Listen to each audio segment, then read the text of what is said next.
Le séminaire, c'est donc organisé par le GSRL et aussi par l'Institut des études sur l'antisémitisme globalisé et de géopolitique, ISGAP, aux États-Unis.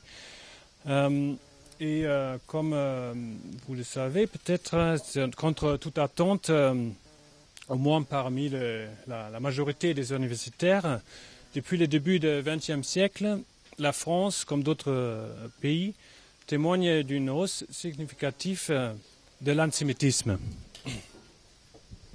Ça se traduit dans les actes antisémites, des assassinats, la menace de violence contre toutes les institutions juives, le sentiment d'insécurité parmi les juifs et juifs de France, l'antisionisme extrême et se révèle aussi en partie dans les sondages. Un autre, le djihadisme, dans lequel l'antisémitisme est un point idéologique central, est devenu la menace terroriste la plus importante en France. Les institutions, organisations, symboles et personnes juives sont particulièrement menacées. On le voit maintenant dans les rues de la France avec la présence de la police et aussi des soldats. L'antisémitisme en France, en Europe et aussi mondialement est devenu un problème social et politique immédiat.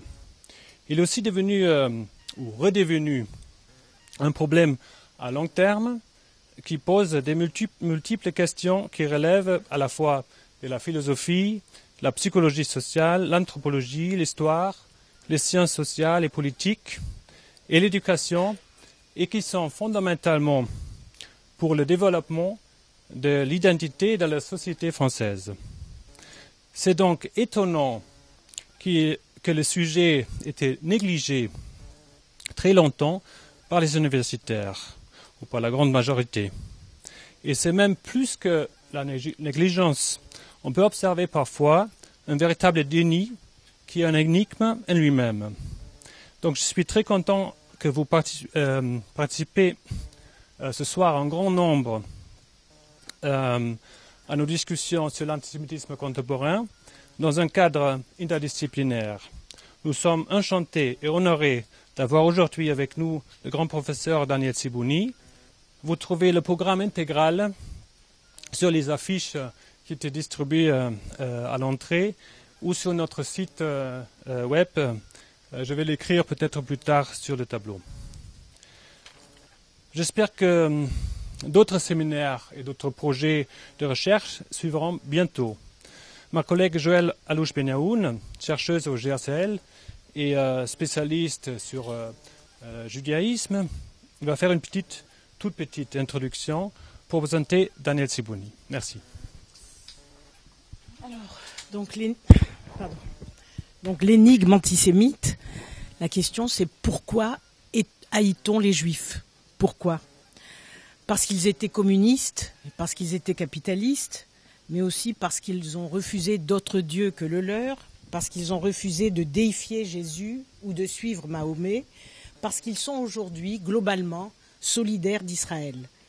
Désolidarisez-vous d'Israël, enjoint d'ailleurs un éminent professeur de l'institution qui nous héberge, aux Français juifs et pas aux Juifs de France.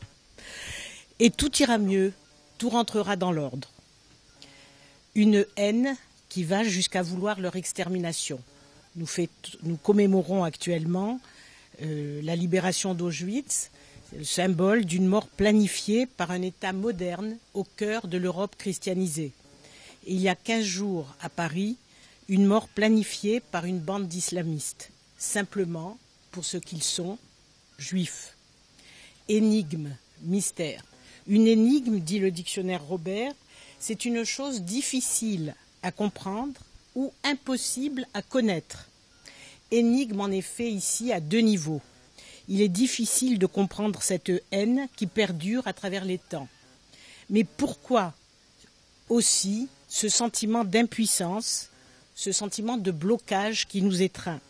Si l'on en comprend de mieux en mieux les mécanismes de cette haine, on est toujours, semble-t-il, aussi démunis pour prévenir la haine, pour empêcher son éclosion. Aujourd'hui, plusieurs enquêtes de terrain auxquelles a fait allusion rapidement Gunther, dont la plus récente, celle de Fondapol, sous la direction de Dominique Régnier, montre que l'antisémitisme en Europe, et tout particulièrement en France, est l'apanage de 3 groupes identifiables. La droite extrême, une partie de la gauche extrême, une partie de ce que l'on euphémisme comme banlieue, c'est-à-dire les classes pauvres et populaires, et parmi elles, des musulmans. En Europe, en 2014, les actes antisémites ont augmenté partout, dans tous les pays d'Europe. En France, où vivent en même temps la plus forte communauté juive d'Europe, 500 000 personnes, et la plus forte communauté musulmane d'Europe, 4 à 5 millions de personnes, ils ont augmenté de 100% par rapport à la même période en 2013, avec un plus grand nombre d'actes violents contre les personnes. C'était avant janvier 2015. Le nombre de ces actes violents contre les personnes est passé de 105 en 2013 à 241 en 2014, soit une augmentation de 130%. Je vous rappelle que les Juifs représentent 1%, à peu près 1% de la population, moins en fait de la population française, et que 50% des actes racistes répertoriés sont contre les Juifs. Et ces actes sont essentiellement, ces actes violents, sont essentiellement commis par des musulmans. Ces chiffres comptabilisent les agressions contre des bâtiments cultuels, contre des bâtiments culturels, contre des personnes, mais où comptabiliser tout le reste? Ce qui s'est passé à l'université de La Rochelle, par exemple, en 2013, où une pièce de théâtre tranquillement et classiquement, j'ai envie de dire, antisémite, écrite et jouée par des étudiants, subventionnée par différentes institutions publiques, dont la mairie de La Rochelle, dirigée par un maire socialiste, a pu être soutenue par les instances universitaires et applaudie à chaque représentation par des centaines de spectateurs. Où comptabiliser cela? Ou comptabiliser de la même façon les spectacles de Dieudonné, où les thèses négationnistes font bon ménage avec celles du complot et que des centaines de spectateurs applaudissent chaque soir. En arrivant, j'écoutais la radio et j'entendais que Dieudonné était là jugé actuellement pour incitation à la haine raciale.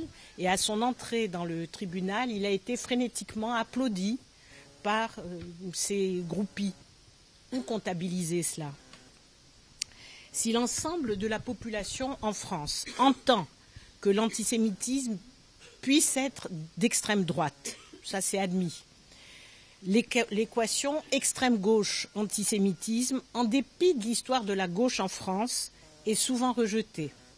Quant à l'équation musulman-antisémitisme, elle est toujours minimisée, elle est niée, elle est des fois tue, la plupart du temps tue. Alors, je vous cite une phrase de Camus qu'on entend beaucoup en ce moment, c'est « ne pas nommer les choses, c'est ajouter au malheur du monde, bien sûr ». Marwan Muhammad, qui est un sociologue, qui est conseiller spécial actuellement auprès de l'OSCE, l'Organisation pour la sécurité et la coopération en Europe. Donc Marwan Muhammad, il est conseiller spécial auprès de l'OSCE pour les questions relatives au racisme, aux discriminations et aux actes de violence. Il est aussi porte-parole du collectif contre l'islamophobie en France. Eh bien, il stigmatise avec vigueur et raison l'antisémitisme d'extrême droite, le fond latent d'antisémitisme français, mais ne dit pas un mot de l'antisémitisme porté par les musulmans, par des musulmans.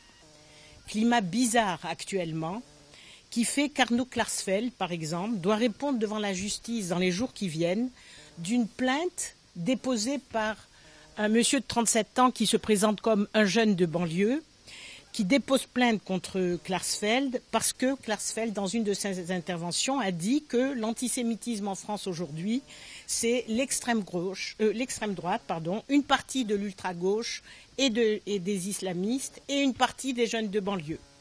Donc il est dépôt de plainte contre lui au motif que ceci, j'ouvre les guillemets, porte atteinte à l'honneur et la considération des jeunes de banlieue. À ce compte, bien sûr, on attend des dépôts de plainte imminents contre le Premier ministre et éventuellement contre le responsable de ces séminaires. Et pourtant, Les clients de l'épicerie cachère de Vincennes ont été tués parce qu'ils étaient juifs, seulement parce qu'ils étaient juifs. Ils n'ont pas fait de caricature, ils n'étaient pas policiers, ils étaient juifs. Ils ont été tués pour ça. Bien sûr, ils ont été tués par un musulman. Bien sûr, tous les musulmans, il vaut mieux le dire, mais ça va sans le dire, tous les musulmans ne sont pas djihadistes.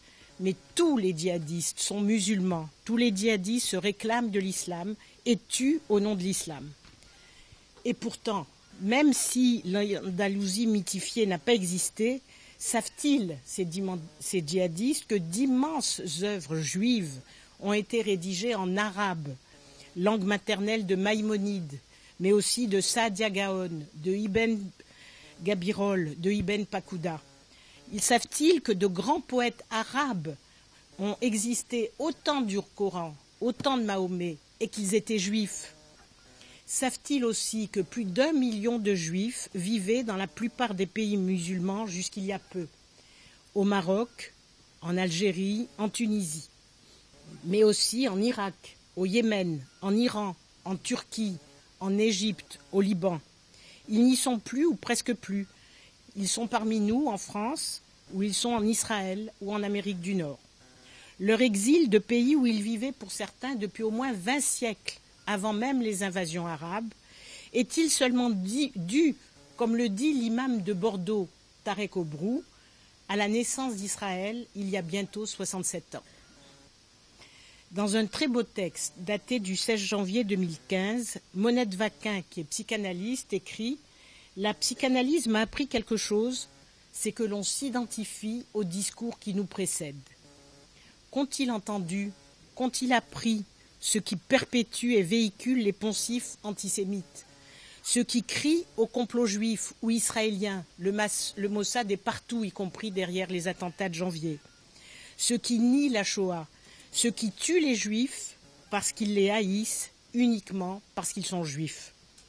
Faut-il répéter et répéter que la lutte contre ce que l'on appelle très improprement l'islamophobie et que je préfère appeler le racisme anti-musulman, que cette lutte est inséparable de la lutte contre l'antisémitisme, qu'un raciste, quel qu'il soit, est presque toujours un antisémite.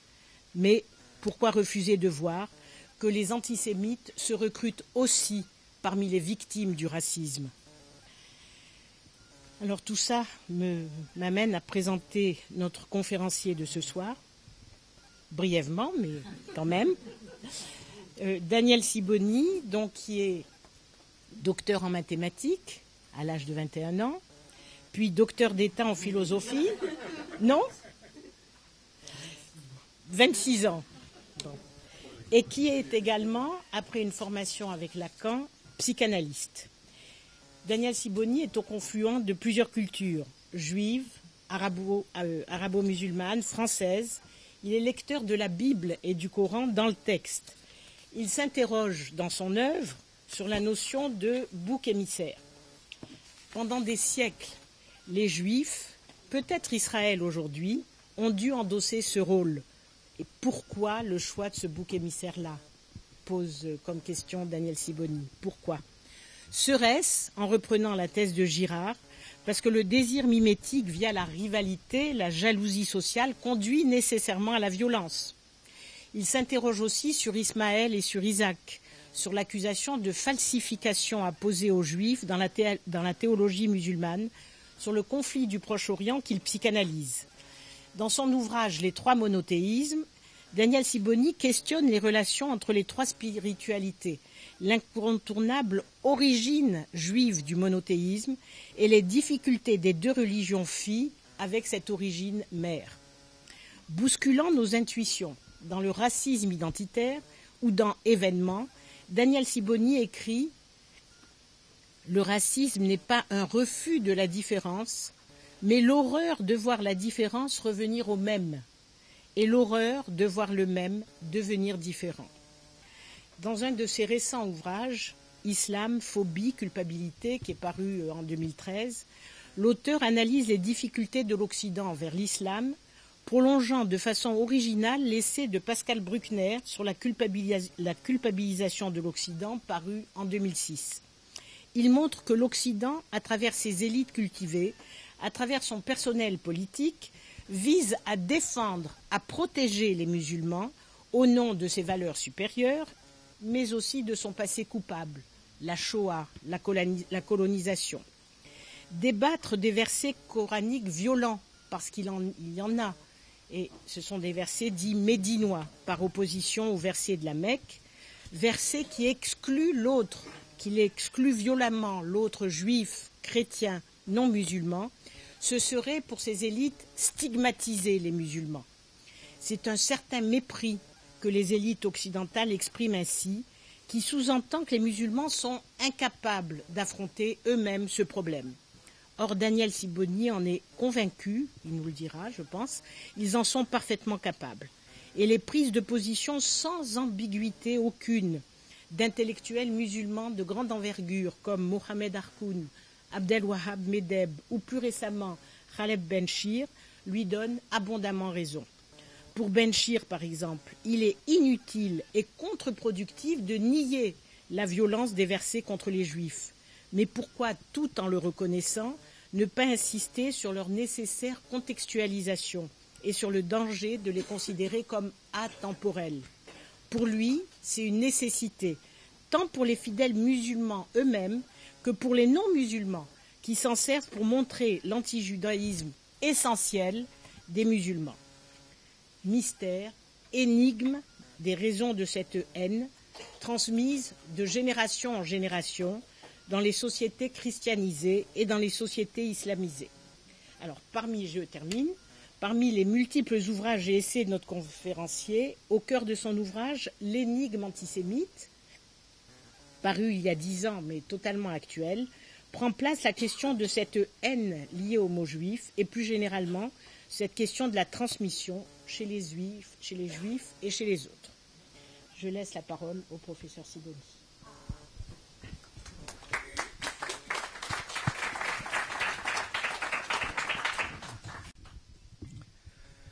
Bon, alors je suis tenu de tenir un micro qui n'arrive pas jusqu'à vous, mais c'est pour l'enregistrement. Voilà. Ce sera un paradoxe de plus. L'autre étant qu'il faut payer pour parler. Voilà. Ben, c'est pas grave. Voilà. Je peux parler maintenant. Alors, ce que je vais vous dire n'a pas grand-chose à faire et à voir avec ce qui est dit, tout simplement parce que ce qui m'intéresse, c'est l'origine et le développement de ce que j'appelle la vindicte anti-juive, plutôt que l'antisémitisme, car l'antisémitisme est un mot qui date du XIXe siècle et laisse entendre que ce qu'il recouvre est une formation récente. Ça vient avec le capitalisme, avec la lutte des classes, avec toutes sortes de choses. Et moi, j'ai envie d'abord de vous montrer que la vindicte anti-juive, ça veut dire le fait d'en vouloir aux juifs, est à peu près contemporain de la naissance du peuple juif. Ça veut dire que, pratiquement, l'existence du peuple juif comme tel entraîne avec elle le fait qu'il y en a qui ne sont pas du tout contents de ça. Alors il faut croire que dans ça, il y a quelque chose d'intéressant. Voilà, c'est ça que j'aimerais vous transmettre. Alors mon livre sur la question n'est pas uniquement l'énigme antisémite qui est paru au Seuil. J'ai repris ces choses-là et je les ai approfondies dans un livre qui s'appelle « De l'identité à l'existence », en sous-titre « L'apport du peuple juif ». Et en expliquant l'apport du peuple juif au monde, il n'a pas apporté simplement le danger d'être persécuté. il a apporté autre chose. Dans cet apport, il y a des clés pour comprendre cette vindicte anti-juive.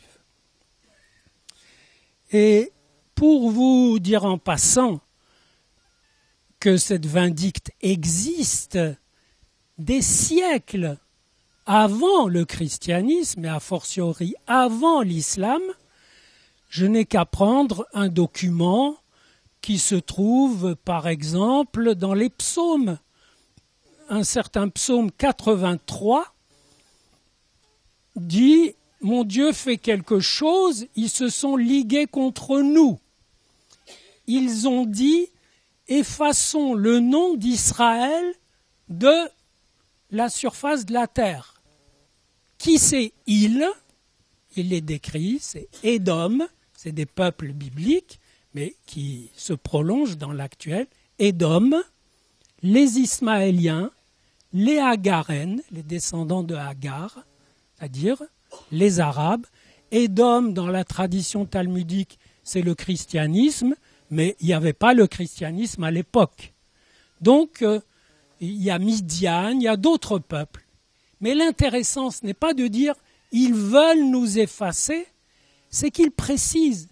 Il dit « ils se sont dit « allons à la conquête des lieux saints ».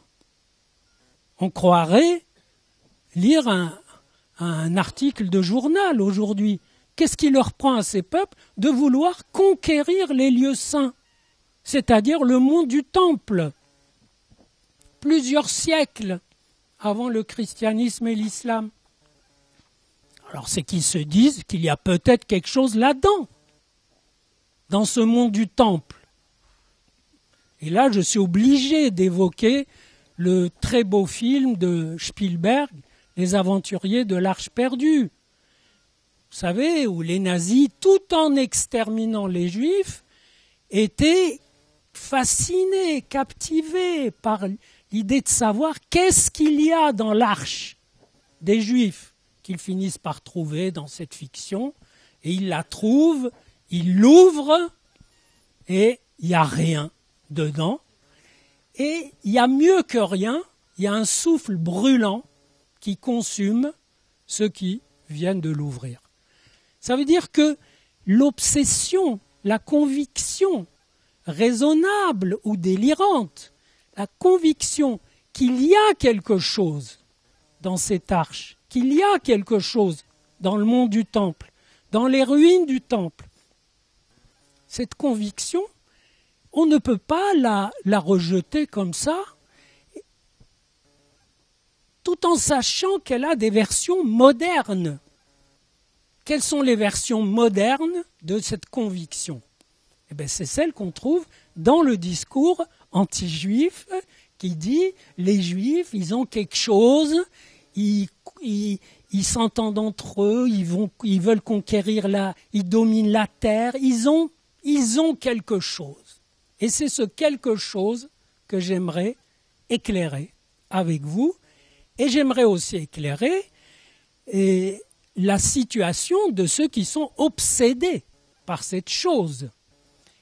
Et éclairer également, je l'espère, le fait que répondre en disant « mais nous on n'a rien, vous savez, on est des gens comme tout le monde. Qu'est-ce que vous voulez ?» Il y a un écrivain israélien, Yehoshua, qui m'avait dit « mais l'énigme, il n'y a pas d'énigme. L'énigme, tu la résous en normalisant le peuple juif. Et il n'y a plus d'énigme. » Et je lui ai dit « non, c'est plus compliqué, parce que le peuple juif est normal et en même temps il est anormal. » Et c'est même peut-être son génie, c'est d'être entre les deux, de nager, d'évoluer entre le normal et l'anormal, entre la loi et sa transgression, entre le conscient et l'inconscient, entre l'origine et l'actuel, voilà. Et si ça vous intéresse, il y a un livre de votre serviteur qui s'appelle « Entre deux ». Et ça peut vous éclairer au-delà de la question du peuple juif. Alors j'ai construit une espèce de petite de petit apologue pour dire, c'est quoi finalement les Juifs, le peuple juif? On a quand même quelques éléments. Je ne vais pas faire une analyse sociologique, voir c'est qui les Juifs. Ça, c'est des méthodes qui n'ont pas une dimension symbolique. Les Juifs, ça existe depuis des milliers d'années. Qu'est-ce qui les distingue? Justement, ce qui les distingue, c'est une prétention à la distinction. Ça ne nous facilite pas les choses. Ce qui les distingue, c'est qu'ils disent qu'ils sont distingués. Et ils sont distingués, en version religieuse, ça serait « Dieu les a distingués ». Bon, comme ce n'est pas vraiment une formulation satisfaisante pour nous, on va essayer de préciser ce que c'est que cette distinction. Et j'ai dégagé dans ce livre de l'identité à l'existence ce que j'ai appelé, selon moi, l'hypothèse du peuple juif. J'appelle l'hypothèse du peuple juif le fait qu'il était une fois des gens qui se sont dit, voilà, il y a pour nous de l'amour dans l'être. L'être, c'est l'infini des possibles. Je vous signale que le Dieu biblique, ça s'écrit l'être, L'. Donc il y a pour nous, dans la vie, de l'amour. Ça marche bien pour nous. Il y a pour nous de la baraka. En hébreu, ça se dit la beracha. On est un petit peu béni et on doit surtout préserver ça. Et si on déconne, on perd la bénédiction. Et la Bible ne dit que ça.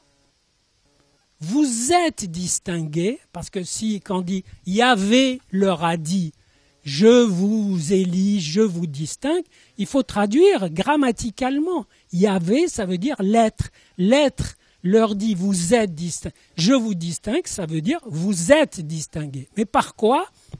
Justement par non seulement ce vœu, ce désir, cette impression, cette certitude d'être distingué, mais c'est-à-dire d'être branché sur de la richesse, du foisonnement, de la symbolique, c'est-à-dire que ça va marcher. C'est pas seulement ça. Ce qui fait le peuple juif, c'est que ça s'est transmis. C'est donc la transmission de l'idée que il y a pour nous de l'amour dans l'être, et que si on arrive à être un peu cohérent avec ça, ça va marcher. Et si on n'y arrive pas, on va avoir des gros ennuis. Mais le texte biblique est assez lucide pour annoncer que de toute façon, il y aura des gros ennuis. Pourquoi? Mais parce que, vous savez, l'ancêtre Isaac, déjà, Abraham a eu déjà des problèmes, et Abraham, sa première occurrence, c'est dans la Torah, où il est mentionné Abraham l'hébreu. Donc Abraham, dans la Torah, qui est le premier texte qui en parle, est hébreu. Et son fils Isaac a des ennuis avec les Philistins, c'est-à-dire les Palestiniens du coin, mais oui, et les Romains ont appelé Palestine par extension de la région de la Philistie, qui est autour de Gaza. Donc, Isaac, il cultivait la terre, et ça marchait très bien pour lui. Le texte dit, il a eu un rendement de 100 fois ce qu'il avait planté. C'est écrit comme ça. Ça veut dire la baraka, ça marche, les affaires marchent. Et les Philistins lui disent, va-t'en d'ici, tu réussis trop. Tu réussis mieux que nous. Tire-toi. On ne peut pas être plus honnête et plus innocent. Parce que, en fait, ça veut dire que les Philistins, de leur côté, si on se place dans leur psychisme, c'est un signe de fermeture très grave, mentale. Parce que si vous devez éloigner de vous les gens pour qui ça marche, au lieu d'essayer de voir avec eux comment on peut s'associer, comment on peut faire un peu de business ensemble. Non, d'abord vous devez les éloigner, ça veut dire que votre souffrance pour vos manques narcissiques est très grande. Eh bien, retenez ce détail. Il y a une souffrance, je ne veux pas vous faire pleurer sur les antisémites, mais il y a une souffrance à l'idée que les Juifs, c'est des gens pour qui, en gros, ça marche de toute façon, quelle que soit la situation. Et je vais vous dire, la Shoah n'a pas arrangé les choses, parce que non seulement elle a détruit plus du tiers du peuple juif, presque la moitié, mais elle a aussi prouvé que le peuple juif est indestructible, non destructible. Parce qu'il fallait quand même qu'il y ait cette flambée dans l'histoire de l'humanité où des gens diraient « mais on va régler cette affaire une fois pour toutes, on va les prendre un par un ». Et je vous renvoie à un texte que j'ai écrit qui analyse la Shoah, un texte de quelques pages, qui est dans mon livre sur le racisme, qui s'appelle « Le meurtre du nom », N-O-M. Et il dit que le projet nazi, c'était de rassembler tous les corps qui répondent à ce nom juif, pour que, quand le dernier referme sur lui la porte de la chambre à gaz, le mot juif, le nom juif, soit un nom mort. Ça ne veut pas dire qu'ils voulaient effacer toutes les traces, comme on le dit. Ils avaient un projet de musée, après la solution finale, de musée où ils montreraient ce qu'était cette culture, qui était quand même inquiétante, dangereuse, mais pour montrer, pour transmettre à la postérité, puisque n'oubliez pas que Hitler avait dit « il faut tuer le juif en nous ». C'est-à-dire qu'il avait perçu ce quelque chose que je vais maintenant préciser, qui n'est pas simplement la transmission de l'idée qu'il y a pour nous de l'amour dans l'être. Pourquoi ? Parce que quand vous transmettez cette idée, et qu'elle se transmet, je vous signale que vous êtes tributaire de cette idée. Si vous êtes juif, et que je vous demande c'est quoi, alors chacun va y aller de sa réponse, et tant mieux. Mais ce qui vous unit, c'est quand même que vous vous reconnaissez tributaire de deux termes, juif et Israël. Je vous signale que juif et Israël étaient deux signifiants majeurs il y a 3000 ans.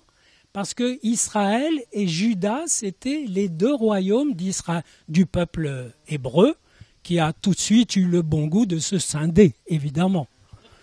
C'est-à-dire, il y a Juda et il y a Israël, et ils ne se supportaient pas, et ils se faisaient la guerre. Bon, donc, ce qui vous unit, c'est que vous êtes les témoins du fait que ces deux noms se transmettent.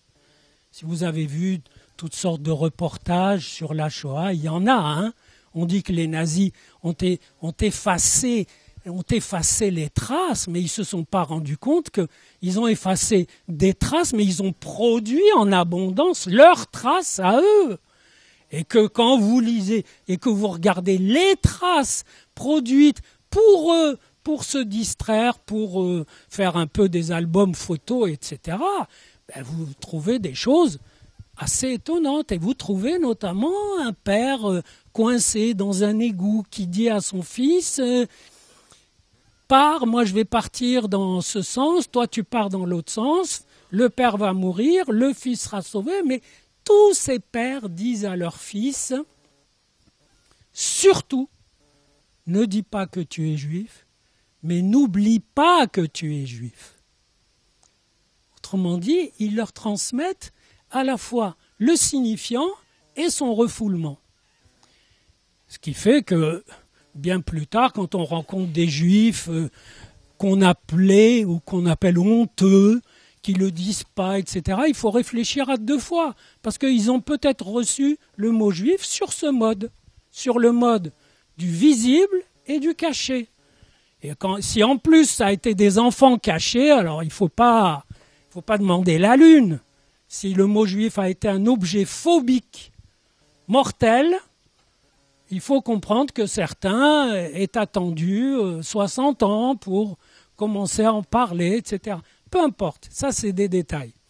L'essentiel, c'est que ce peuple, avec ce défi qu'il s'est posé comme hypothèse de départ, la vie nous aime, et ça c'est banal, ça pourrait être tout le monde. Tout le monde peut dire, mais la vie ça marche bien pour moi, mais il faut quand même que je reste à la hauteur. Mais la vie, dans 3 jours, elle ne va pas vous aimer du tout. Et donc la vie vous aime selon votre façon de l'aimer. C'est tout. Donc ça veut dire, ça décrit un certain rapport existentiel ordinaire avec la vie. Et c'est ça le Dieu des Juifs, et c'est ça le message biblique, c'est que si vous êtes à la hauteur de la transmission de vie, eh ben vous serez vivant, sinon vous allez recevoir des catastrophes, et puis il restera toujours quelqu'un ou quelque chose qui va transmettre encore. Et de ce point de vue-là, on peut dire que le peuple juif, aujourd'hui, est gagnant. Gagnant au sens où il avait promis, il y a 3000 ans ou plus, qu'il serait gagnant, et puis là, le seul fait qu'il existe est signe que ça a été gagnant, ça a marché. Il n'y a aucun autre peuple qui peut se prévaloir de ça. J'aimerais que vous en soyez conscients, même si vous êtes de ceux qui, de temps en temps, disent « Et si on bazardait toute cette histoire, voilà, moi je débranche. » Mais très bien, vous avez le droit de débrancher.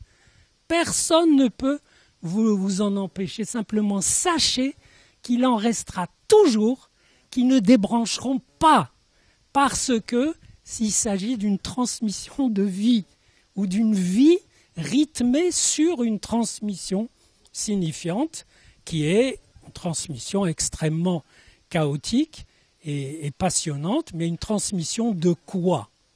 Eh bien d'abord d'une identité qui est très forte et qui est en même temps indéfinie. Je vous mets au défi de définir ce que c'est que l'identité juive. Vous pouvez m'aligner des traits. C'est quoi faire sa bar mitzvah? C'est étudier le Talmud, c'est rejeter le Talmud, c'est soutenir Israël, c'est ne pas soutenir Israël. Tout ça, vous pouvez le mettre dans le même sac. C'est-à-dire, il y a de tout. C'est pas ça le problème, c'est que c'est indéfini et vous ne pouvez pas le définir parce que vous ne pouvez pas non plus définir ce que c'est qu'un être humain. Et vous ne pouvez pas définir ce que c'est que l'humanité. Et d'ailleurs, ça se sent qu'on ne peut pas trop définir ce que c'est que l'humanité, puisque vous ne savez jamais quand est-ce que des humanistes vont décider que vous n'êtes pas humain. Donc, les frontières sont très souples. Vous ne pouvez pas définir, et vous ne pouvez pas définir l'identité juive, mais elle existe. Elle est très forte. Et ça, c'est un sujet de perplexité pour d'autres. Et mais c'est quoi juif? Du coup, des gens peuvent être antisémites, anti-juifs, sans savoir même ce que c'est. On pourrait dire, mais tous ces gens qui ont laissé faire la Shoah, c'est quand même extraordinaire. Et puis on se dit, bof, il y en a qui avaient leurs problèmes, c'était des temps durs, etc. Mais non, on ne peut pas dire ça. Parce qu'il y a eu une conférence à Évian en 1938, où tous les pays occidentaux se sont réunis pour dire qu'ils n'accueilleraient aucun juif. Ça, c'est intéressant. Ça veut dire qu'ils ont eu le nez dessus. Et donc, et le comble étant l'Australie. L'Australie, où il y a beaucoup de places et qui ont dit, nous, on est contre l'antisémitisme. Donc, on n'accueille pas des juifs parce que ça va nous amener l'antisémitisme. C'est dire que ça va très loin. Cette Shoah a drainé, gratté, balayé toutes les turpitudes de la condition humaine. Et en cela, elle est un scanner épouvantablement lucide de l'humanité. Mais qui s'ajoutera aussi, parce que des gens n'aiment pas que les Juifs aient été l'occasion. Personne n'aime que vous soyez l'occasion de sa turpitude, de sa vilainie. Les gens n'aiment pas ça. Voilà. C'est comme ça. Donc, il y a cette identité. Les Juifs se transmettent le message que ça ira de toute façon, qu'il ne faut pas lâcher, que si l'être est néfaste aujourd'hui, il sera meilleur demain, qu'il faut de l'espoir, qu'on a de l'espoir, etc. Mais en faisant cela, ils transmettent une identité non définie, solide, et en même temps une identité cassée, qui est une identité entre deux.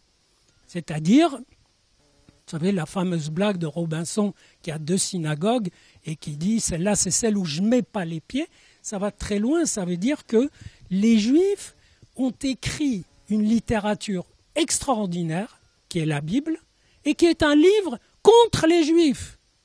Il y a très peu de grands écrivains capables d'écrire pour soi et contre soi. Ça, vous ne trouverez dans aucun livre identitaire. Et il faut le faire. Un peuple qui vient avec, comme carte d'identité, un texte qui est pour lui, qui dit « la vie vous aime, Yahvé vous aime, et vous serez un grand peuple, etc. » et qui dit « vous êtes des mécréants, vous êtes des ordures, vous êtes moins que rien, je vous exterminerai, etc. » Il y a les deux. Autrement dit, c'est cette identité qui comporte une faille, et là j'avance un pas de plus, l'identité juive, l'existence juive est porteuse d'une faille dont je montre que ça n'est autre que la faille ontologique, c'est-à-dire la faille entre l'étant que vous êtes, que nous sommes, et l'être, entre ce qui est et le possible. C'est vrai que quand vous amenez dans vos bagages, dans votre valise, un Dieu qui n'est autre que l'être, vous êtes en défaut tout de suite. Quoi que vous fassiez, c'est même pas la peine de commencer à fauter, c'est déjà fait. Vous êtes en déficience. Mais vous n'êtes pas seulement en déficience. Vous êtes aussi en impulsion, vous êtes en élan. Donc vous voyez, le peuple juif se transmet cette identité. Je dirais même que cette identité, c'est l'effet de cette transmission. Je dirais même que le peuple juif se définit par la transmission qui le porte et qui le dépasse et qui le traverse. Et donc, il est constamment presque en porte-à-faux par rapport à lui-même, mais en élan, en effort pour se réaligner, pour se réapproprier, etc. Évidemment, la force de ce montage, c'est que il est en résonance avec le montage générationnel. Ça veut dire, le père étudie la Torah, le fils dit « qu'est-ce que c'est que ce foutoir, moi j'en ai rien à faire de ça, moi je veux faire du business » et il devient un trader, etc. Il n'a rien à voir avec ça. Et le petit-fils dit « qu'est-ce que c'est ça, la Torah? Pourquoi on ne nous a pas dit ?» etc. Et pareil, le grand-père a été atteint par la Shoah, rescapé, ou ses parents sont morts, etc. Il n'a rien dit. Le fils reçoit ce refoulement. Et ensuite, le petit-fils questionne le refoulement. Et ainsi de suite. Donc, tout ça, et évidemment, c'est calibré aussi sur la transmission oedipienne. C'est-à-dire que la révolte oedipienne se fait parfaitement là-dedans, avec ce schéma, puisque on transmet, vous connaissez l'histoire du rabbin à qui on demande mais comment faire les choses, etc. Il dit, moi, je fais comme mon père qui ne faisait pas comme le sien. Et donc, ça veut dire qu'il y a une cassure qui se transmet, et cette cassure, il faut aimer la vie pour la supporter. Et si on supporte cette cassure et qu'on vit avec, eh bien, on est l'objet d'une suspicion, d'une méfiance, d'une vindicte. Maintenant, je reviens à des choses plus accessibles. C'est très clair que là où il y a de la vindicte anti-juive qui apparaît, mais vraiment de façon éclatante, pas comme ceux qui voulaient conquérir le mont du Temple, là, quelques siècles avant Jésus-Christ, mais quand des gens découvrent qu'ils ont en eux du juif et qu'ils ne sont pas juifs, là, ça devient problématique, parce qu'ils ne savent pas quoi faire avec ça. Il y a une personne, une Marocaine musulmane, qui m'a dit que son copain juif lui a dit, tu sais, on parle beaucoup de nous dans le Coran, moi je te conseille, tu mets le Coran sur ton ordinateur et tu effaces toutes les parties où il parle des juifs. Elle a dit, j'ai commencé à faire ça, et puis ça m'a angoissé parce que j'enlevais beaucoup. Donc, ben oui, parce qu'il y en a vraiment beaucoup. Et le christianisme, il a du juif en lui, puisque même son sauveur est juif.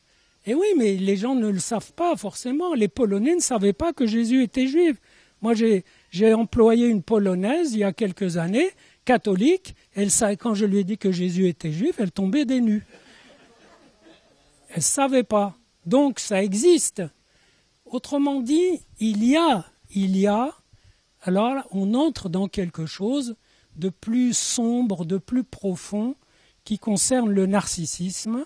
Et je vais vous dire un petit peu les choses grossièrement. Imaginez que vous ayez, moi j'ai appelé ça autrefois le vol de lettres. Imaginez que vous ayez écrit un livre, le livre de votre vie. Vous avez mis toutes vos tripes, votre mémoire, vos passions, vous avez tout mis là-dedans. Et puis ça a un succès moyen, un petit succès. Voilà.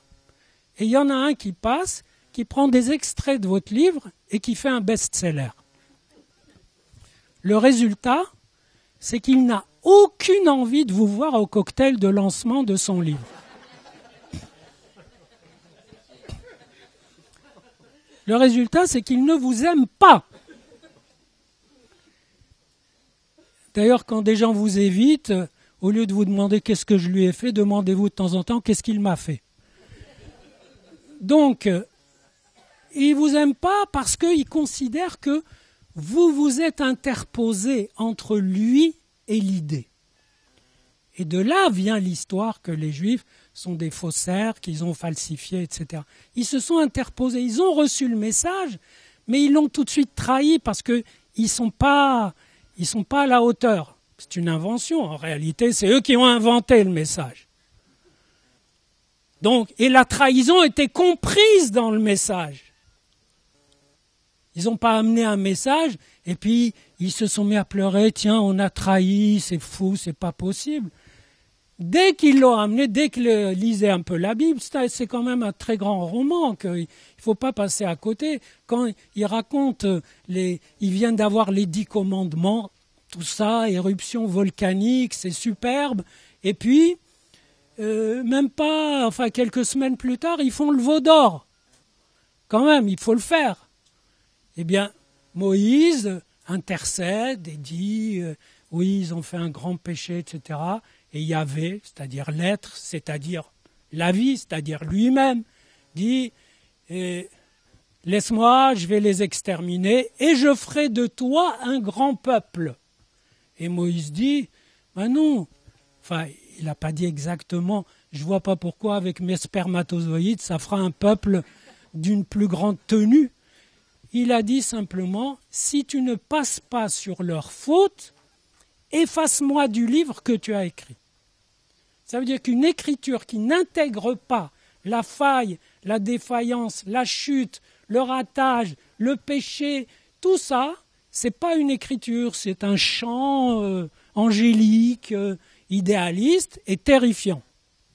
Donc, voilà, les Juifs amènent, transportent cet amour de la vie, cette croyance dans cette foi, cet amour dans la baraka, c'est-à-dire dans les moments où la vie est favorable, est bonne, et profuse, et ils transmettent avec ça une identité de moins en moins définissable.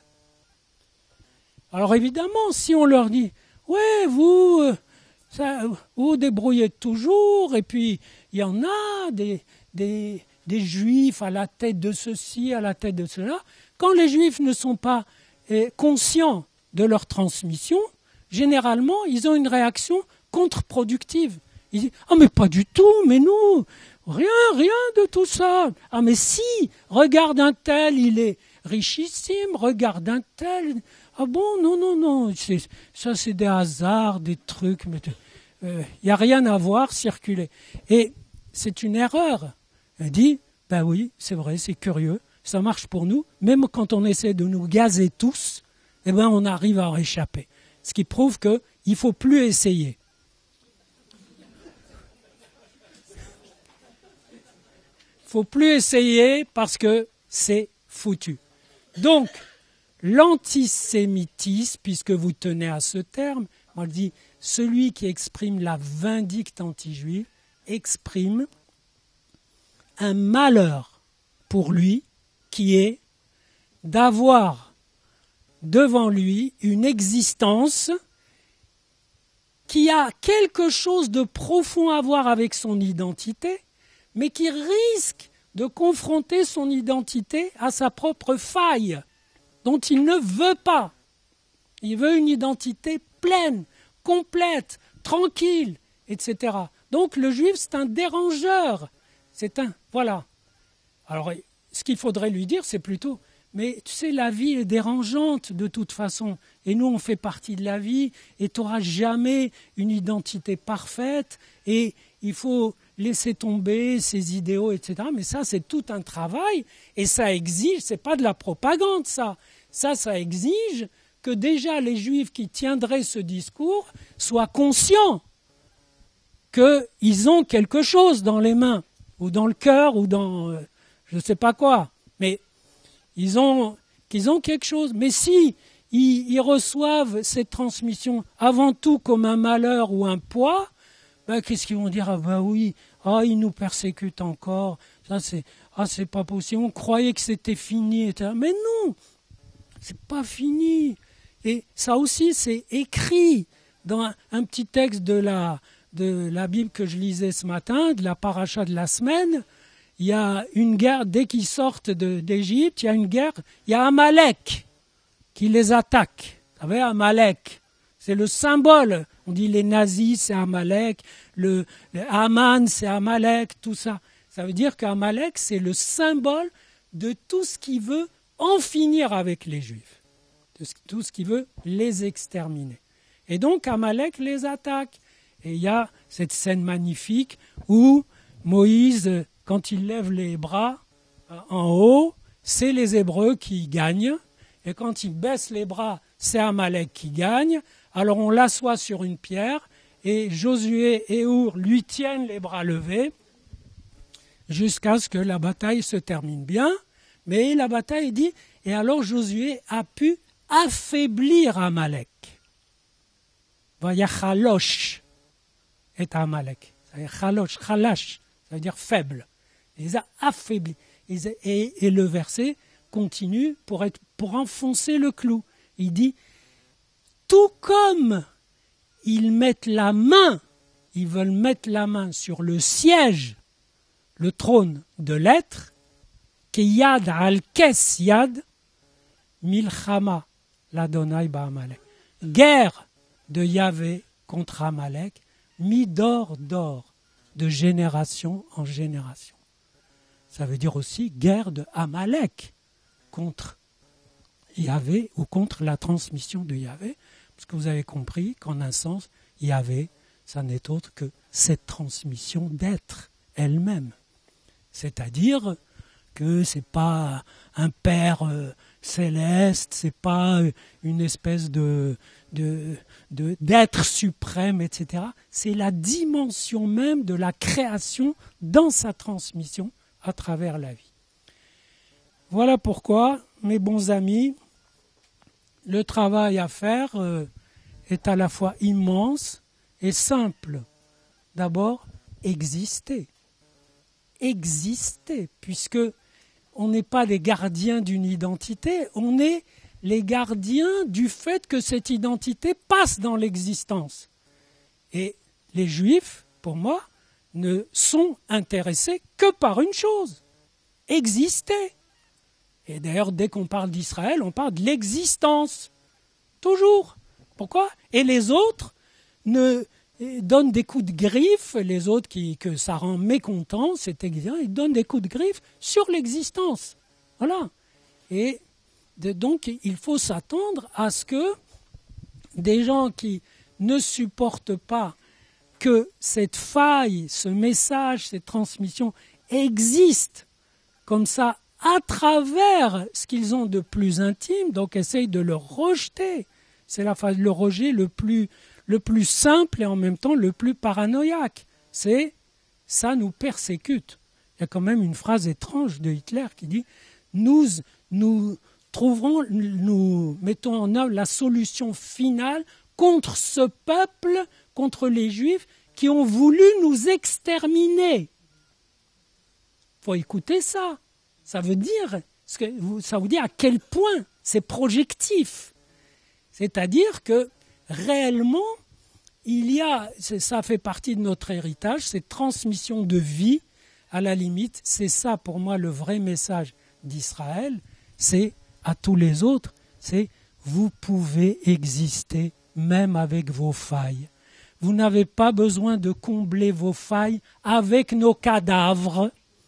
Vous n'avez pas besoin de combler vos défauts en nous déconsidérant, etc. Vous avez droit à vos failles, à vos défauts, et nous aussi aux nôtres. Et alors on peut partager la vie dans ce qu'elle a de faillible et en même temps d'infaillible. Merci.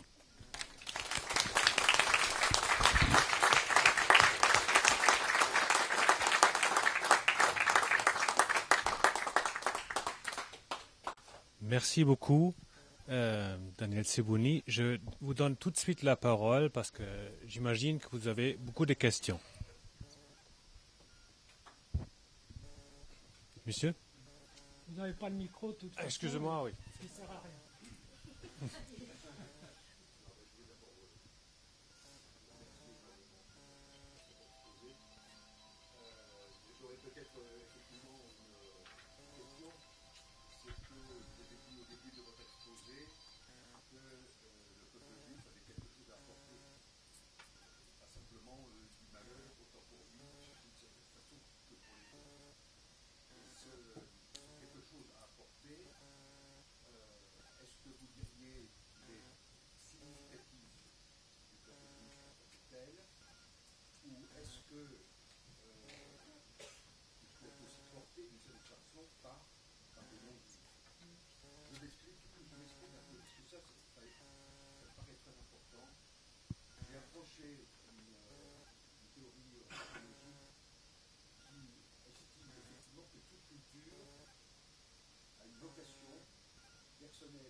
J'ai compris.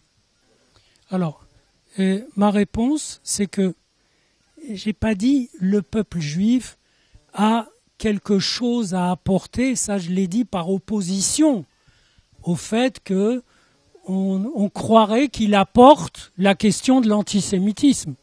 J'ai dit, il y a autre chose.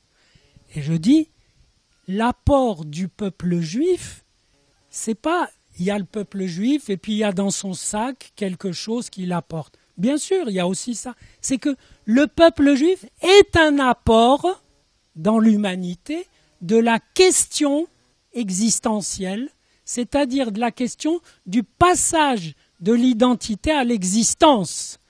Cette question, c'est pas lui qui a choisi, c'est celle qui finalement a fini par lui échoir, puisqu'il a toujours été là-dedans. Et j'ajoute, c'est pour ça les chapitres sur la vindicte anti-juive dans de l'identité à l'existence sont utiles, parce que je commence ce chapitre en disant que vous soyez juif ou pas, si vous voyez quelqu'un qui vous déteste, non pas parce que vous avez fait quelque chose, mais simplement parce que vous existez, alors vous êtes dans la transmission juive. Ça veut dire que vous êtes dans la transmission de la question de l'existence. Vous voyez, ça veut dire bien sûr que chaque peuple, chaque individu apporte sa contribution à l'humanité, et même s'il ne trouve pas quoi apporter, il fait des enfants qui apporteront quelque chose, etc. Donc la question de l'apport de chacun est une chose, mais moi j'ai voulu préciser l'apport, encore une fois, que constitue cette transmission. Elle constitue l'apport de cette grande question: avez-vous besoin d'une identité parfaite pour vivre? Réponse modeste, non. Vous pouvez, avec ça, d'ailleurs, regardez-nous, on est imparfaits. Il ne faut pas dire regardez-nous, on est des gens super, les Juifs, on est magnifiques, on est magnifiquement imparfaits. C'est-à-dire, justement, on est à la fois dans le ratage, la réussite, la trouvaille, la perte, etc. Et c'est cette dynamique qui est une dynamique de vie. Et c'est pour ça que je dis qu'un peuple, une nation, un pays qui perd ses juifs, c'est qu'il va très mal. Et les juifs qui ont quitté les pays arabes, j'écris en ce moment quelque chose là-dessus, on dit qu'ils sont partis à cause d'Israël. Ils sont partis à cause d'Israël. C'est un peu vrai, mais pas au sens où on le dit. Les gens croient qu'ils sont partis à cause d'Israël parce que Israël existant à ce moment-là, ça les attire, les agents sionistes, etc. Pas du tout. C'est qu'ils étaient dans un statut dont vous n'avez aucune idée, parce qu'avant l'arrivée des Européens, n'importe qui pouvait jeter une pierre à un juif et le juif n'avait aucun recours. Il faut le savoir.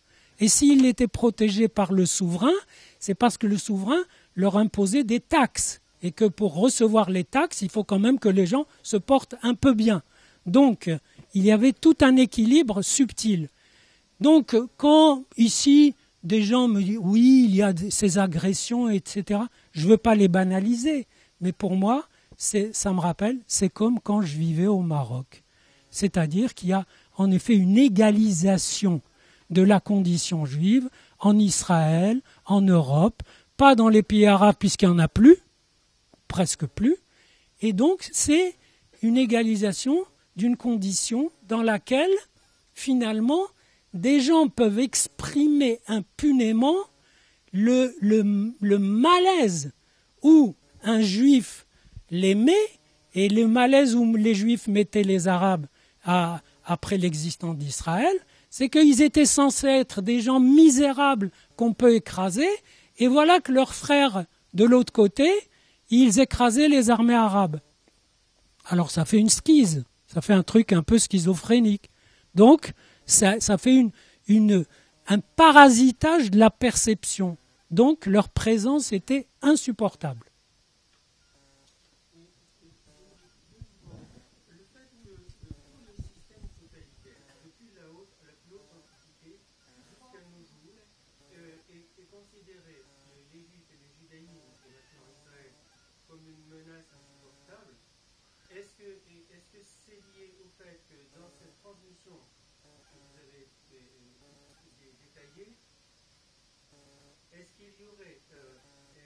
Est-ce qu'elle contiendrait finalement, depuis le décalogue, l'idée de la sortie de l'esclavage, de l'égalité de tous à l'image de Dieu, etc., des concepts nouveaux qui étaient de nature à pouvoir éventuellement un jour battre en brèche très sévèrement le malheur de l'humanité, les malheurs de l'humanité, et libérer l'humanité à l'infini, on peut dire, dans cette trajectoire, quoi. Il y a bien sûr dans les contenus, je n'ai pas insisté sur les contenus, mais il y a dans les contenus qu'a charrié le peuple hébreu et qui l'ont porté, il y a des choses qui sont incroyablement actuelles, utiles, précieuses. Le truc « tu ne tueras point », c'est quand même quelque chose. Il y en a qui ont essayé de l'arranger, ça a donné « tu ne tueras point, sauf pour une cause juste ». C'est pas un arrangement, ça. Non, c'est « tu ne tueras point ». Et puis tu te débrouilles avec ça. Et bien sûr qu'on tue, à droite et à gauche, mais c'est important qu'il existe quelque part « tu ne tues pas ». Ou « tu ne convoites pas ». Ça, c'est encore plus scandaleux. Tu ne convoites pas. Qu'est-ce qui ne convoite pas ? Tout le monde convoite. Mais ce qui est important, c'est qu'il soit dit quelque part, il vaut mieux pas. Tu vaux mieux. Tu vaux mieux que celui que tu convoites. Tu vaux peut-être mieux que lui, parce qu'il y a peut-être en toi quelque chose que tu ignores si tu n'es que dans l'envie de ce qu'il a ou de ce qu'il est. Autrement dit, il y a des choses qui sont libératrices, intéressantes, mais il y a surtout cet élan de transmission. Monsieur. Alors, que faites-vous des arguments suivants ? On dit aujourd'hui qu'Israël réussit à peu près à rejoindre les pays développés. Par rapport aux pays arabes, il y a une différence colossale, pour ne pas dire. Alors, il y a une raison là de détester les Juifs et les Israéliens, enfin, les Juifs au travers des Israéliens.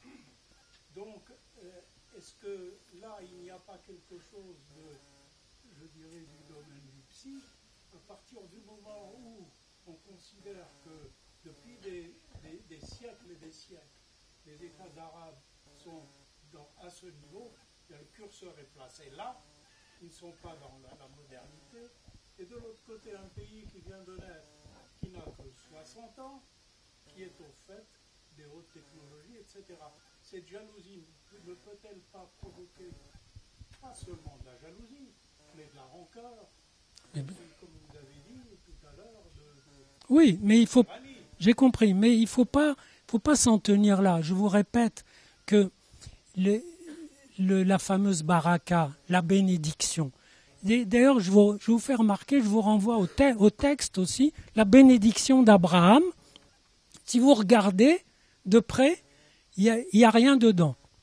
C'est-à-dire, on ne dit pas, tu seras béni par ceci, cela. Non, on se bénira par toi.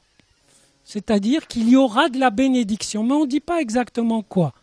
Donc cette bénédiction, ça veut dire, ça va bien marcher. Alors évidemment, ça peut susciter de la jalousie, je vous ai montré, ça a toujours été le cas. Mais ce qu'il faut en tirer, c'est pas, vous voyez, vous êtes dans votre curseur et vous bougez pas, et ça c'est nul. On va pas dire ça.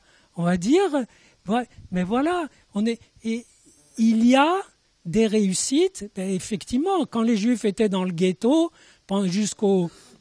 et dans l'enclos et l'exclusion pratiquement jusqu'au XIXe siècle, oui, ils n'avaient pas trop de possibilités de s'exprimer. Maintenant, ils n'ont jamais eu autant de possibilités d'expression qu'aujourd'hui. Il faut le savoir.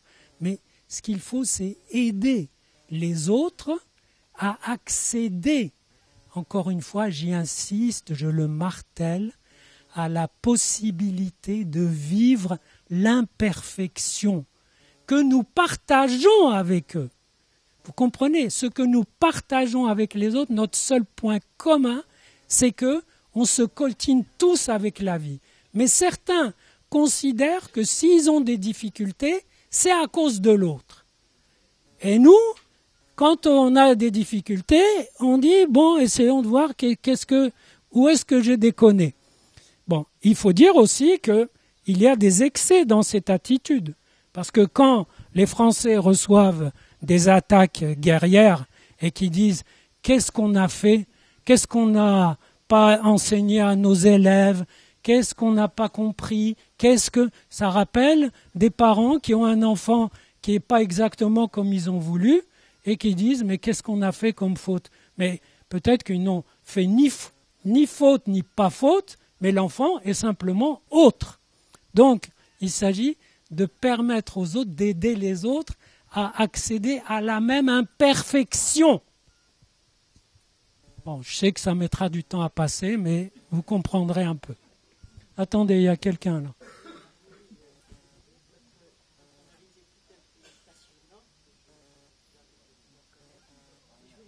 Plus fort.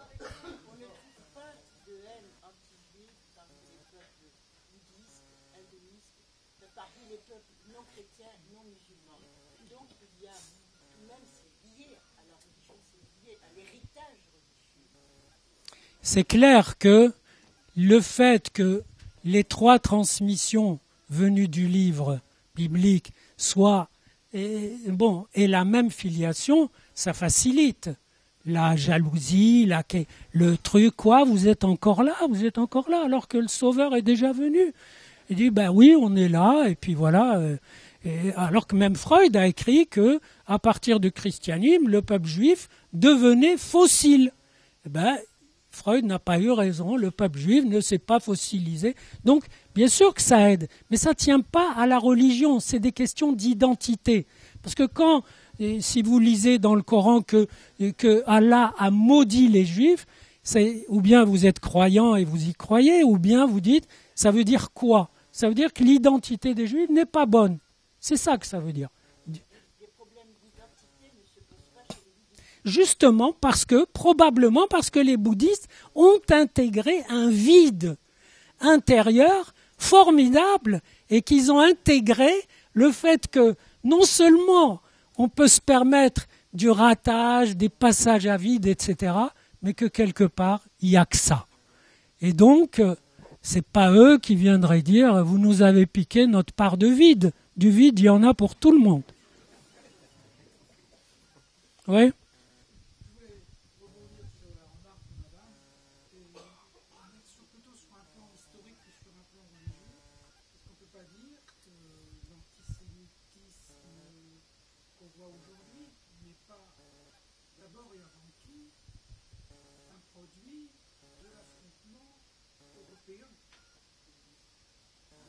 C'est-à-dire qu'Israël vient de l'antisémitisme européen, au départ, par le Shoah, c'est les conséquences de l'antisémitisme européen. Je suis pas sûr. Je suis pas sûr. Moi, je pense que la Shoah a été un catalyseur de l'État juif. Elle n'a pas été la cause de la création de l'État juif, parce que je me souviens quand j'étais petit au Maroc, on lisait des textes, et quand nous reviendrons à Sion, etc. Ça veut dire que c'est des textes qui ont porté les Hébreux pendant des millénaires. Donc, le problème d'Israël, des Palestiniens, etc., c'est un problème que j'ai éclairé dans un livre qui s'appelle « Proche-Orient, psychanalyse d'un conflit », à partir de cette idée liée à la transmission, c'est que quand vous avez un bout de terre, là, qui est là-bas, et que vous dites à vos enfants, tu sais, ce bout de terre où il nous est interdit d'aller, à cause des Romains, de ce que vous voulez, ou à cause d'avant aussi, où il nous est interdit d'aller, c'est à nous. Si vos enfants transmettent ça à leurs enfants, que c'est à nous, et si leurs enfants continuent, au bout de 5-6 générations, personne ne peut être souverain là-bas. Ça veut dire que cette terre est possédée. Or, ça n'est pas une affaire de 5-6 générations, c'est une affaire de, 40, 50 générations. Donc, ça veut dire que la transmission elle-même, du fait qu'elle a charrié le mot Israël et le mot terre d'Israël, a fait de cet endroit là-bas un lieu possédé, mais possédé au sens hanté. Ça veut dire, cette terre, elle ne sait pas où elle est, qui elle est, etc. Parce qu'il y a une parole qui l'a prise, et elle est hantée par cette parole, et c'est un fait quand même dans l'histoire. Il n'y a pas eu un seul État souverain dans cette région. Depuis le dernier royaume des Hébreux, depuis le royaume de Judée qui s'est effondré, jusqu'à Israël, il n'y a jamais eu un État souverain. Jérusalem n'a été capitale d'aucun État. Après tous les Turcs qui l'ont occupé, qui étaient musulmans, et il y avait le dôme d'Omar, la mosquée d'Al-Aqsa, etc. Ils auraient pu en faire au moins une capitale, mais je ne sais pas, régionale. Voilà, le lieu saint. Et là aussi, bien sûr qu'il y a des questions. Ils ne l'ont pas fait. Et il y a des questions là, de jalousie, ce n'est pas le mot. Il y a des questions de rivalité, d'envie. Pourquoi Jérusalem est un lieu saint pour les musulmans? Il faut le savoir. Parce qu'il y a 2 raisons. Parce que l'âme de Mahomet est passée par là pour aller au ciel après sa mort. Et deuxièmement, parce que le Coran fait état d'un voyage nocturne où l'âme de Mahomet est venue à Jérusalem et est retournée en Arabie la nuit même. Et le texte précise qu'il était avec une de ses femmes. Ça veut dire que dans les 2 cas, il y a une histoire de croyance, parce qu'on ne contrôle pas trop le mouvement des âmes.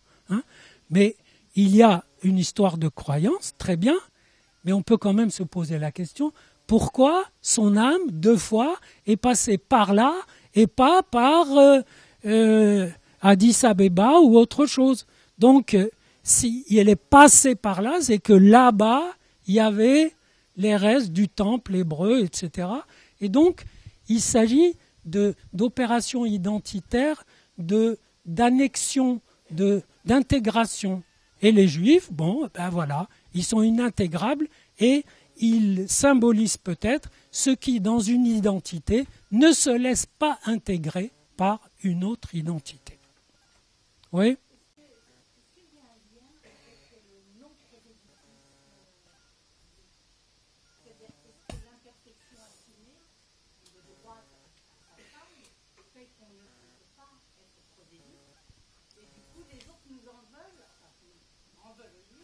Oui. Oui. Bien sûr qu'il y a un rapport. Parce que vous pouvez pas haranguer des foules. Vous n'êtes pas une foule. Je vous parle de ça. Vous avez l'air de suivre à peu près. Mais, encore que c'est pas certain, mais je vais pas, moi, aller haranguer une foule en disant, venez, vous allez partager ma faille. C'est pas possible, ça. C'est pas possible, c'est pas vendeur, c'est pas porteur, c'est pas. Et donc, bien sûr, on peut leur en vouloir. Et là, je fais peut-être une parenthèse parce que j'ai pas répondu. La question n'a pas été posée, mais les histoires de Dieudonné, des formes actuelles, etc. Il faut quand même être réaliste. Ça veut dire, il faut savoir que si il y a une forte présence musulmane, il est normal que la vindicte anti-juive qui est présente dans le Coran s'exprime, tout comme elle s'exprimait à Marrakech, en Algérie, ailleurs, en Irak, etc. Donc c'est normal. Ce qui n'est pas normal, c'est que la loi française n'assume pas ses engagements. Elle essaye, mais pour l'instant, pour moi, c'est pas très sérieux parce qu'elle fait un peu plus, toujours plus, de la même chose. Or, ça veut dire que ça ne recadre pas le problème. en psychologie comportementale, qui vaut ce qu'elle vaut. Quand on fait toujours plus de la même chose, on n'est pas sorti de l'auberge parce qu'il faut autre chose. Il faut comprendre les choses autrement. Donc, c'est normal qu'il y ait ces attaques. Ce qui n'est pas normal, c'est que les réponses, s'il y a une attaque contre un juif, c'est qu'on dise d'abord que ça n'a rien à voir avec l'islam et qu'il faut surtout combattre l'islamophobie. Les gens commencent à se questionner. Donc, de toute façon, il n'y a pas une impasse. Deuxièmement, quand vous êtes... Là, je vous renvoie à mes recherches sur le rire.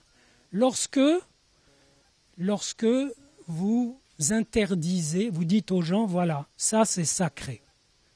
Ça c'est sacré. Si vous dites que la Shoah n'a pas existé, là vous exprimez de la haine pour tous ceux qui en ont souffert, c'est trop. Vous ne faites pas ça. C'est clair que si on est en régime libéral, il y en aura qui vont faire leur beurre en faisant rire de ça. C'est évident. Donc là, c'est compliqué, la gestion de ça, c'est compliqué, mais il ne faut pas vous morfondre et trouver affreux, etc., que des gens rient de ça. Le principe même du rire, c'est de pointer le refoulement et de déchirer le voile et dire voilà ce qu'il y avait dedans. Et les gens rigolent. Et j'ai lu toutes les blagues en question. Ce n'est pas des blagues, mais ça fait rire des gens qui sont en effet à un stade de vindicte anti-juive où non seulement ils refoulent leurs failles, mais ils refoulent leur vindicte contre les juifs. Et donc on a ce paradoxe.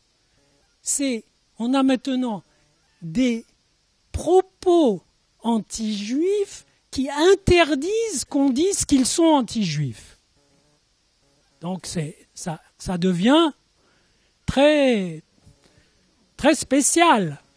Et bien justement, c'est ce type de paradoxe dans lequel on se trouve parce que il y a certains qui doivent occuper la position du tiers qui ne l'occupent pas toujours. Mais il faut reconnaître qu'ils font des efforts.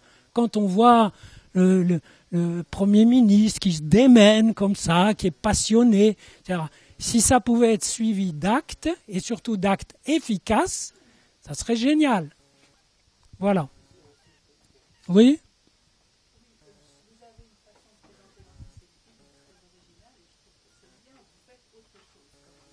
Oui.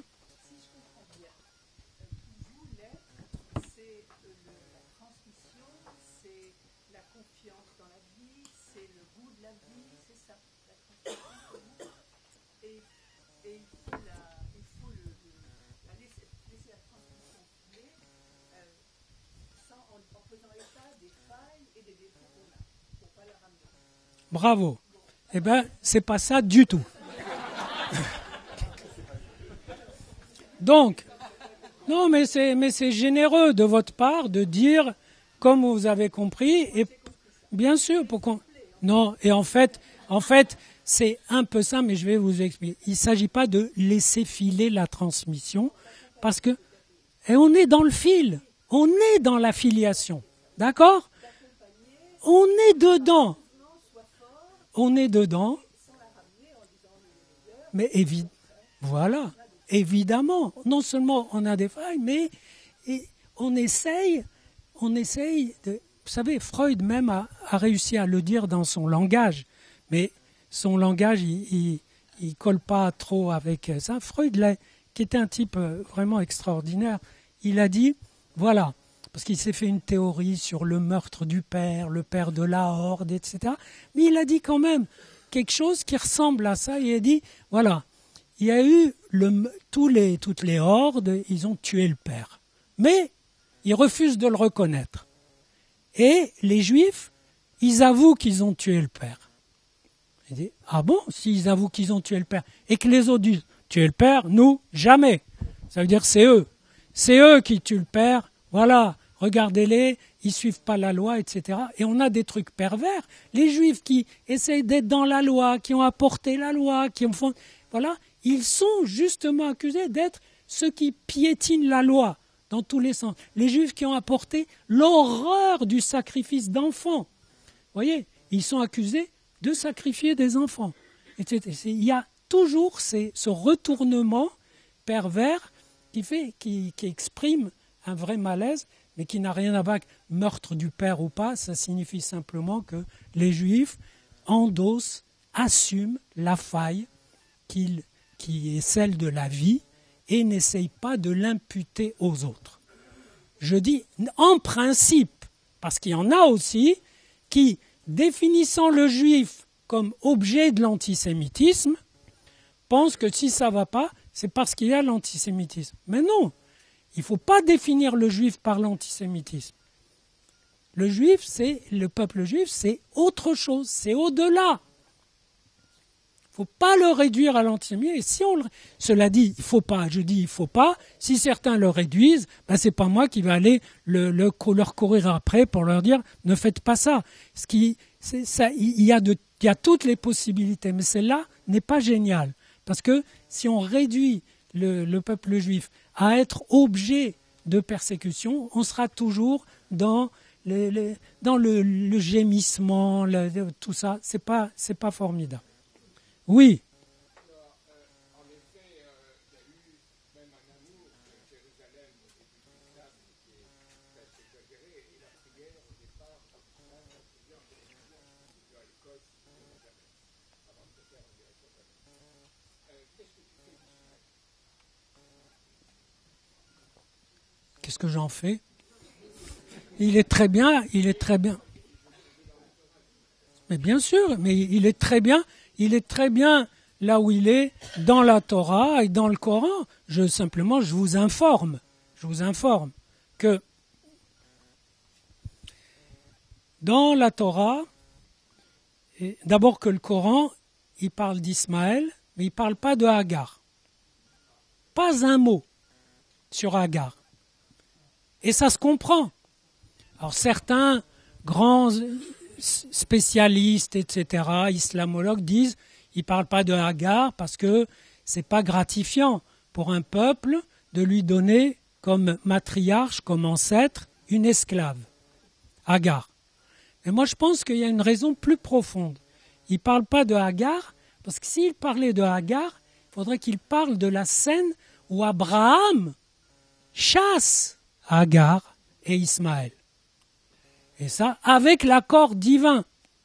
Et là, alors qu'il a corrigé beaucoup de passages de la Torah qu'il cite, et j'aimerais rassembler toutes mes notes. Pardon ? C'est Hagar. Mais il ne le dit pas. Non.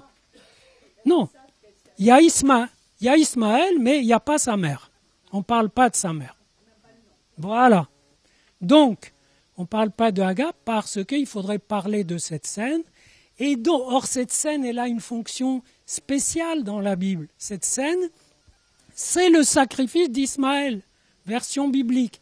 Parce qu'envoyer un gosse avec sa mère dans le désert avec une cruche d'eau et un bout de pain, c'est les envoyer au casse-pipe. Donc, ça veut dire, c'est comme mettre son fils sur le bois et le mettre à nu et puis vouloir l'égorger. Et puis on attend qu'il se passe quelque chose. Et il s'est passé quelque chose pour Ismaël, il a été sauvé. Il s'est passé quelque chose pour Isaac, il a été sauvé. Donc dans la Bible, il y a deux sacrifices, mais on ne les comprend pas toujours comme ça. Mais toi, tu peux comprendre que il s'agit bien du sacrifice d'Ismaël, version biblique. Dans le Coran, contrairement à ce que croient les gens, le Coran ne dit pas que le sacrifice d'Abraham s'est fait avec Ismaël. Pas du tout. Mais il ne dit pas non plus Isaac. Il dit le fils musulman d'Abraham. Mais comme Isaac aussi est musulman, Moïse est musulman, David est musulman, tous les grands Hébreux sont musulmans, alors ça pourrait être Isaac, mais on ne le dit pas. Mais la tradition musulmane considère que c'est Ismaël, et c'est comme ça qu'il y a cette différence. Tant mieux, il y a chacun qui a son sacrifice, qui a son Abraham, et on n'a pas besoin Voilà, et ça aussi, c'est une idée à faire passer. On n'a pas besoin d'être d'accord et de s'aimer passionnément pour vivre ensemble. Il faut quand même se mettre ça dans la tête, hein, parce que la vie, elle est beaucoup plus riche que ce qu'on a décidé auparavant. Il y a un impératif. On s'arrête? Oui. Apéritif, j'ai entendu impératif. Vous voyez les malentendus, voilà. Allez, une dernière. Non, mais de quelqu'un qui n'a pas questionné. Il y a quelqu'un qui veut questionner et qui ne l'a pas fait. Pas de regret? Oui, mais lui a déjà. Alors? Deux petites questions. La première, est-il vrai qu'il existe deux Corans, celui de Médine et celui de... Oui. Bon, rapidement. Il n'y a pas deux Corans, il y a un Coran. Et un Coran qui contient un noyau, un grand noyau qui est un message pacifique, qui est l'adaptation en arabe du message judéo-chrétien, l'amour du prochain, la charité, le pèlerinage, l'aumône, enfin tous les trucs. Et puis, il y a une armure, c'est-à-dire le front, la ligne frontale qui est tardive et qui est l'attaque contre les gens du livre, parce que, sans doute, on s'attendait à ce qu'ils entrent dans cette nouvelle alliance, qui est d'ailleurs plus politique que religieuse, mais qui est aussi politique que religieuse, et ils ne sont pas entrés. S'ils ne sont pas entrés, il faut leur taper dessus. Et à la limite, ça aussi, on peut le dégonfler.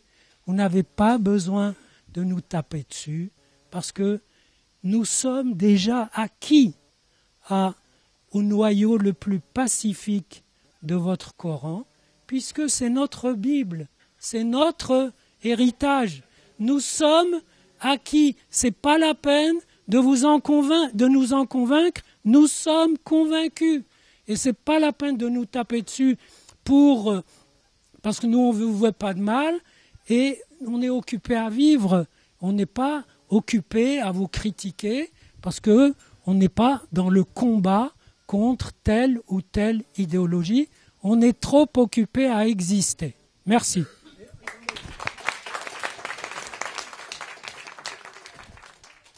En même temps, la plus forte communauté juive d'Europe, 500 000 personnes, et la plus forte communauté musulmane d'Europe, 4 à 5 millions de personnes, ils ont augmenté de 100% par rapport à la même période en 2013, avec un plus grand nombre d'actes violents contre les personnes. C'était avant janvier 2015. Le nombre de ces actes violents contre les personnes est passé de 105 en 2013 à 241 en 2014, soit une augmentation de 130%.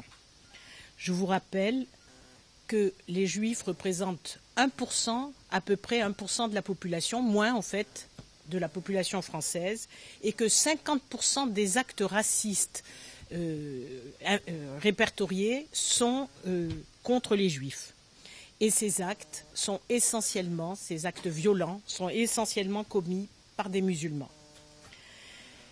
Ces chiffres comptabilisent les agressions contre des bâtiments cultuels, contre des bâtiments culturels, contre des personnes, mais où comptabiliser tout le reste? Ce qui s'est passé à l'université de La Rochelle, par exemple, en 2013, où une pièce de théâtre tranquillement et classiquement, j'ai envie de dire, antisémite, écrite et jouée par des étudiants, subventionnée par différentes institutions publiques, dont la mairie de La Rochelle, dirigée par un maire socialiste, a pu être soutenue par les instances universitaires et applaudie à chaque représentation par des centaines de spectateurs. Où comptabiliser cela? Ou comptabiliser de la même façon les spectacles de Dieudonné, où les thèses négationnistes font bon ménage avec celles du complot et que des centaines de spectateurs applaudissent chaque soir. En arrivant, j'écoutais la radio et j'entendais que Dieudonné était là jugé actuellement pour incitation à la haine raciale. Et à son entrée dans le tribunal, il a été frénétiquement applaudi par ses groupies. Où comptabiliser cela? Si l'ensemble de la population en France entend que l'antisémitisme puisse être d'extrême droite. Ça, c'est admis. L'équation extrême-gauche-antisémitisme, en dépit de l'histoire de la gauche en France, est souvent rejetée. Quant à l'équation musulman-antisémitisme, elle est toujours minimisée, elle est niée, elle est des fois tue, la plupart du temps tue. Alors, je vous cite une phrase de Camus qu'on entend beaucoup en ce moment, c'est « ne pas nommer les choses, c'est ajouter au malheur du monde, bien sûr ». Marwan Muhammad, qui est un sociologue, qui est conseiller spécial actuellement auprès de l'OSCE, l'Organisation pour la sécurité et la coopération en Europe. Donc Marwan Muhammad, il est conseiller spécial auprès de l'OSCE pour les questions relatives au racisme, aux discriminations et aux actes de violence. Il est aussi porte-parole du collectif contre l'islamophobie en France. Eh bien, il stigmatise avec vigueur et raison l'antisémitisme d'extrême droite, le fond latent d'antisémitisme français, mais ne dit pas un mot de l'antisémitisme porté par les musulmans, par des musulmans. Climat bizarre actuellement, qui fait qu'Arnaud Klarsfeld, par exemple, doit répondre devant la justice dans les jours qui viennent d'une plainte déposée par un monsieur de 37 ans qui se présente comme un jeune de banlieue, qui dépose plainte contre Klarsfeld parce que Klarsfeld, dans une de ses interventions, a dit que l'antisémitisme en France aujourd'hui, c'est l'extrême droite, une partie de l'ultra-gauche et des islamistes et une partie des jeunes de banlieue. Donc il dépose de plainte contre lui au motif que ceci, j'ouvre les guillemets, porte atteinte à l'honneur et la considération des jeunes de banlieue. À ce compte, bien sûr, on attend des dépôts de plainte imminents contre le Premier ministre et éventuellement contre le responsable de ces séminaires. Et pourtant, les clients de l'épicerie cachère de Vincennes ont été tués parce qu'ils étaient juifs, seulement parce qu'ils étaient juifs. Ils n'ont pas fait de caricature, ils n'étaient pas policiers, ils étaient juifs. Ils ont été tués pour ça. Bien sûr, ils ont été tués par un musulman. Bien sûr, tous les musulmans, il vaut mieux le dire, mais ça va sans le dire. Tous les musulmans ne sont pas djihadistes. Mais tous les djihadistes sont musulmans. Tous les djihadistes se réclament de l'islam et tuent au nom de l'islam.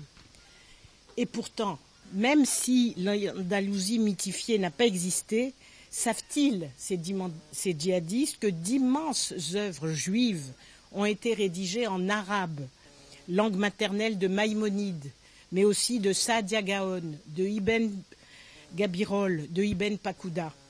Ils savent-ils que de grands poètes arabes ont existé autant du Coran, autant de Mahomet, et qu'ils étaient juifs?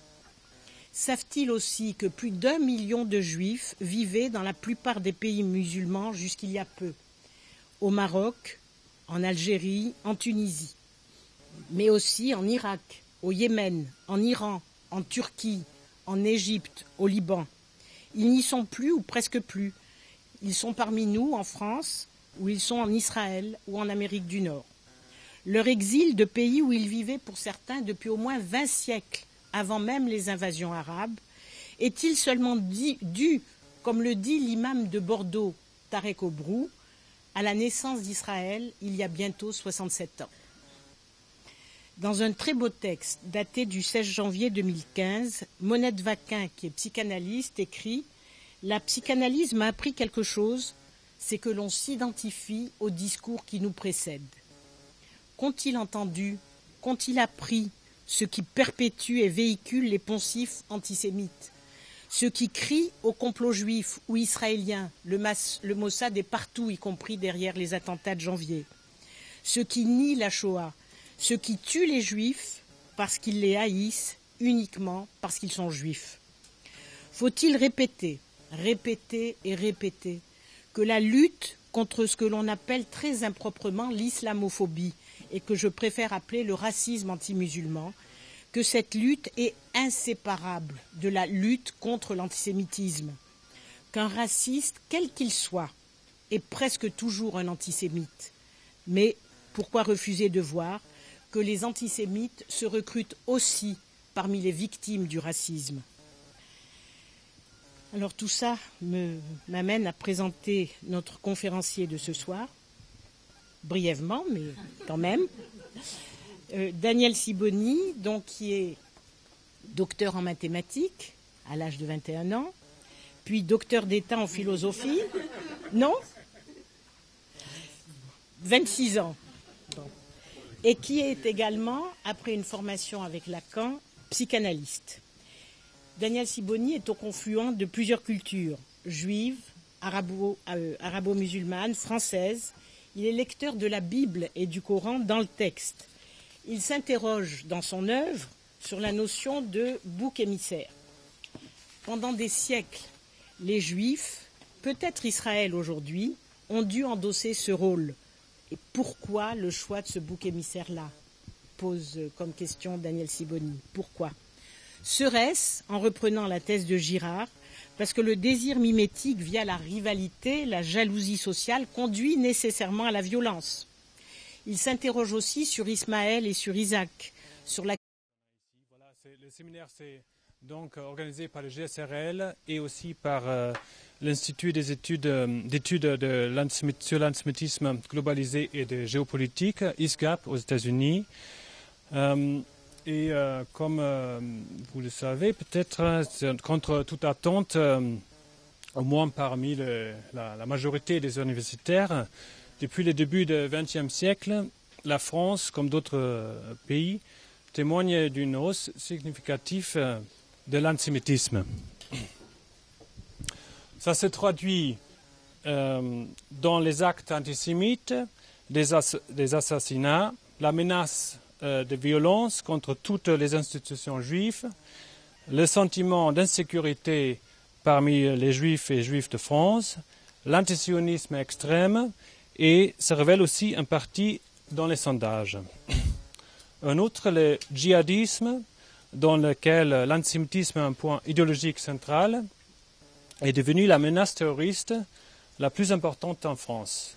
Les institutions, organisations, symboles et personnes juives sont particulièrement menacées.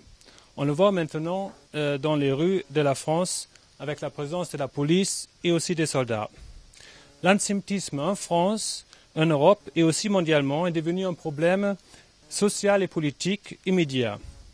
Il est aussi devenu ou redevenu un problème à long terme qui pose des multiples questions qui relèvent à la fois de la philosophie, la psychologie sociale, l'anthropologie, l'histoire, les sciences sociales et politiques et l'éducation et qui sont fondamentalement pour le développement de l'identité de la société française.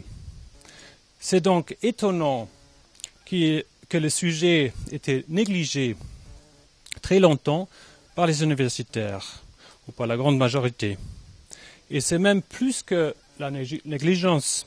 On peut observer parfois un véritable déni qui est un énigme en lui-même. Donc je suis très content que vous participez ce soir en grand nombre à nos discussions sur l'antisémitisme contemporain dans un cadre interdisciplinaire. Nous sommes enchantés et honorés d'avoir aujourd'hui avec nous le grand professeur Daniel Sibony. Vous trouvez le programme intégral sur les affiches qui étaient distribuées à l'entrée ou sur notre site web. Je vais l'écrire peut-être plus tard sur le tableau. J'espère que d'autres séminaires et d'autres projets de recherche suivront bientôt. Ma collègue Joëlle Alouche-Benyaoun, chercheuse au GRCL et spécialiste sur judaïsme, va faire une toute petite introduction pour présenter Daniel Sibony. Merci. Alors, donc l'énigme antisémite, la question c'est pourquoi haït-on les Juifs? Pourquoi? Parce qu'ils étaient communistes, parce qu'ils étaient capitalistes, mais aussi parce qu'ils ont refusé d'autres dieux que le leur, parce qu'ils ont refusé de déifier Jésus ou de suivre Mahomet, parce qu'ils sont aujourd'hui globalement solidaires d'Israël. Désolidarisez-vous d'Israël, enjoint d'ailleurs un éminent professeur de l'institution qui nous héberge, aux Français juifs et pas aux Juifs de France. Et tout ira mieux, tout rentrera dans l'ordre. Une haine qui va jusqu'à vouloir leur extermination. nous commémorons actuellement la libération d'Auschwitz, c'est le symbole d'une mort planifiée par un État moderne au cœur de l'Europe christianisée. Et il y a 15 jours, à Paris, une mort planifiée par une bande d'islamistes, simplement pour ce qu'ils sont, juifs. Énigme, mystère. Une énigme, dit le dictionnaire Robert, c'est une chose difficile à comprendre ou impossible à connaître. Énigme, en effet, ici, à 2 niveaux. Il est difficile de comprendre cette haine qui perdure à travers les temps. Mais pourquoi aussi ce sentiment d'impuissance, ce sentiment de blocage qui nous étreint?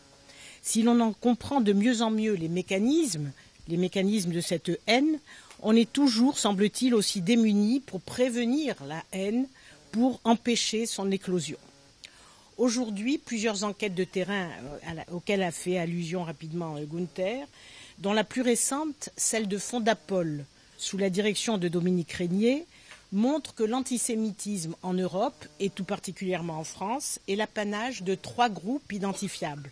La droite extrême, une partie de la gauche extrême, une partie de ce que l'on euphémisme comme banlieue, c'est-à-dire les classes pauvres et populaires, et parmi elles, des musulmans.